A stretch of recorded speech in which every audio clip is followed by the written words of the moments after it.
BTR हालामनि रायजो राजाफोरनि सिगाङाव आंनि खुलुमनाय सिबिनायखौ जासिहरबाय।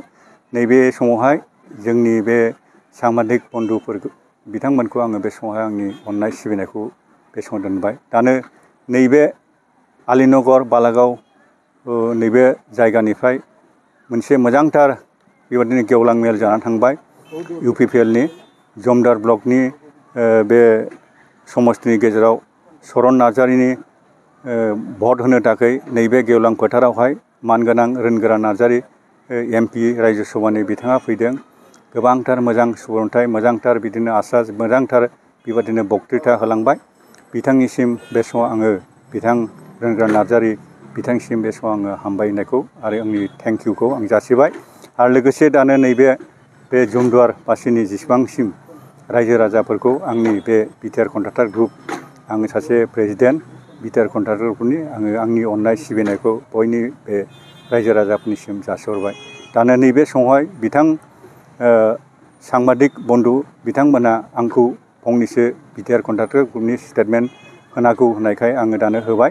बे समाव आं खावलायदों बिटिआर रायजो राजाफोर आरो नैबे जमदुवार समस्तिनि रायजो राजाफोरनि सिगाङावहाय जे फैगौ दानो बिटिआरनि बिसायख'थि बे जादों जाहैबाय बिटिआर जेनेरेल इलेक्शन 22 तारिख सेप्तेम्बर 2025 जानो गोनां बे इलेक्शनाव आं खावलायदों जिहेतु थांनाय 5 बोसोरावहाय जेरखम बादि प्रमद बर' सारनि नेतृत्वआव मोजांथारै मोनसे गभर्नमेन्ट जानानै थांबाय।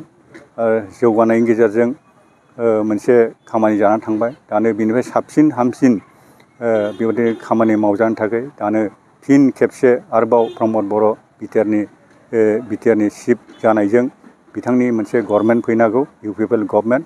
बेनिखायनो आङो रायजो राजाखौ बे समाव खावलायहरदों नैबे जमदुवारनि रायजो राजाफोरखौ नोंथांमोना नैबे बिरोधिनि जे बायदि रोखोम खोथा बुंलाबायनाय प्ररचना होनाय जोंनो गभर्नमेन्ट जोंनि BPआव फैगोन जोंनि BJPआ फैगोन बा जोंनि कंग्रेसआ फैगोन जोंनि बिदिनो बिभिन्न पार्टिफ्रा बेबायदि बुंनायखौ नोंथांमोना खोनासंनाङा। मानोना बेवहाय एकमात्र गभर्नमेन्टखौ दानो हागोना UPPL आरो बे UPPLनि नैबे जमदुवार समस्तिनि बिजाथिया जाहैबाय मिस्टार मानगोनां चरन नार्जारि।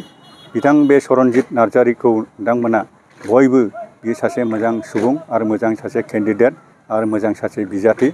बेनिखायनो नोंथांमोनखौ खावलायदों जाहाथे नोंथांमोना बिथांनो मोजांथार नोंथांमोननि बे मुल्यबान भटखौ होनानै जाहाथे जयजुक्त खालामहरो। मानोना जोंहा बिटिआरआवहाय डायनामिक लिडार प्रमद बर' बिथांनि दैदेननायाव मोनसे मोजां गभर्नमेन्ट जाना फैगोन।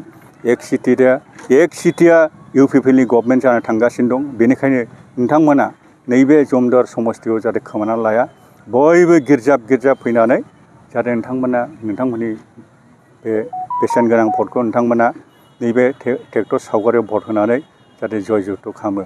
आरो लोगोसे आं बे समाव खावलायहरदों बे जोंनि बे जमदुवारनिफ्राय लानानै आप टु उदालगुरिसिम टटेलि 40टा समस्तियाव आं 40टा समस्तिनि रायजो राजा बिटिआर कन्ट्राक्टर ग्रुपनि जानानै आं खावलायहरदों नोंथांमोन जायफ्रा फालांगि मावनानै जानो गोसो दङ, जायफ्रा ठिकादार मावनानै जानो गोसो, जायफ्रा बिजनेस मावनानै जानो गोसो, नोंथांमोना मोनसे फोथायनायखौ दोनदो।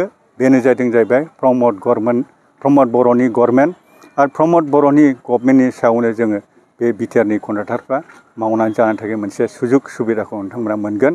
आरो बिथाङा मोजांथारै बेबादिनो जोंनि बिटिआर कन्ट्राक्टर ग्रुपनि जेसेबांसिम कन्ट्राक्टफोरखौ बिथाङा दिनै नायै बेबायदिनो खामानिफोर होगासिनो दं।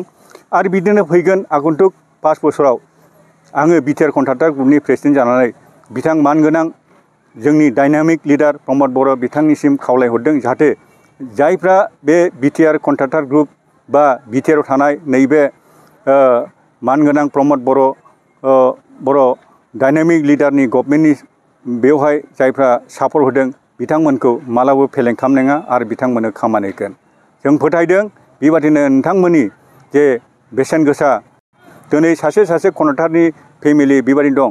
जों नुहरदों सारा बिटिआरआवहाय 10,000नि गोजौआवबो बेबादिनो कन्ट्राक्टरफोर दं। बे कन्ट्राक्टरफ्रा सोनाव सोनारदों एकमात्र बिटिआरनि जायनि अथरिटि जाय गभर्नमेन्टनि जायनिखि लिडार बे जाहैबाय चिफ बिनि सायावनो बांसिन सोनारो। बेनिखायनो नोंथांमोना बे बिटिआरनि बिटिआर गभर्नमेन्टनि जेनाखि जानो थांगासिनो दं प्रमद बर'नि नेतृत्वआव इउपिपिएल गभर्नमेन्ट बिथांखौ दिनै नोंसोरो रायजो राजाफ्रा दले बले फैनानै नोंथांमोना बयखौबो बे समाव खावलायदों नोंथांमोना नैबे ट्रेक्टर सावगारियाव भट होनानै जय जुक्त खालामबोदो। आं खावलायहरदों जों मा कनाटार मा फालांगियारिफोर मा कृषकफोर आबादारिफोर जायफ्रा साख्रियालाव मावनायफोर नोंथांमोन बयखौबो जायफ्रा हालेवनाय जाग्राफोर जनसाधारन लेबार मावनाय जाग्राफोर बयखौबो आङो बे समाव खावलायहरदों नोंथांमोना बयबो ग्रिद जानानै नोंथांमोना नैबे फिन खेबसे जोंनि मानगोनां डायनामिक लिडार प्रमद बर'नि दैदेननायाव इउपिपिएल मोनसे गभर्नमेन्टखौ नोंथांमोना बयबो सापर्ट हरदो आरो बयबो नोंथांनि दाम गोसा बेसेन गोसा बे मुल्यबान भटखौ नोंथांनि फेमिलि नोंथांनि न'खर नोंथांनि खाथि खालानि मानसि बयखौ बुंनानै भटखौ होहोदो। आं फोथायदों बे इउपिपिएल गभर्नमेन्टआनो गोबां भटआव गोबां बिजाथिफोरनि देरहानायाव मोनसे निजा बबिया एक सिटिया गभर्नमेन्ट दानो थांगासिनो दं। जों फोथायदों बेनिखायनो नोंथांमोनखौ बे समाव आंनि गोसो मोदोम जिउजों नोंथांमोनखौ खावलायहरबाय।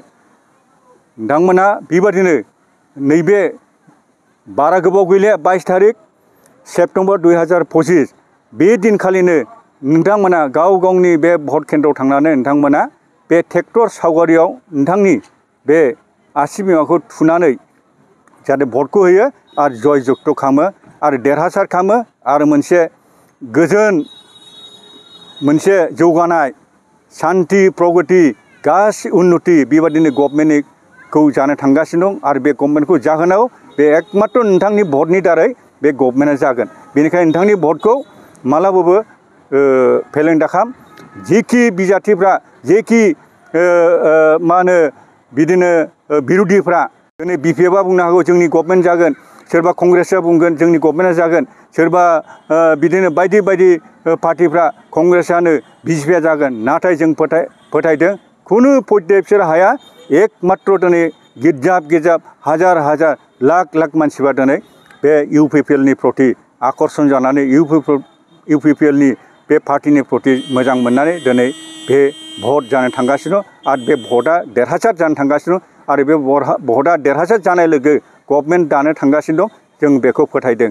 बेनिखायनो बे समाव फिन खेबसे आरोबाव नोंथांमोननिसिम आंनि खावलायनाय सिबिनाय खुलुमनाय जासिहरनायखौ आं बेखिनि बुंनानै आंनि बे गुसुं बे स्टेटमेन्ट बे खावलायनाय स्टेटमेन्टखौ आं बेखिनियाव दोननानै फोजोबबाय। बयजों आंनि खुलुमनाय गोजोननायखौ नाजाव।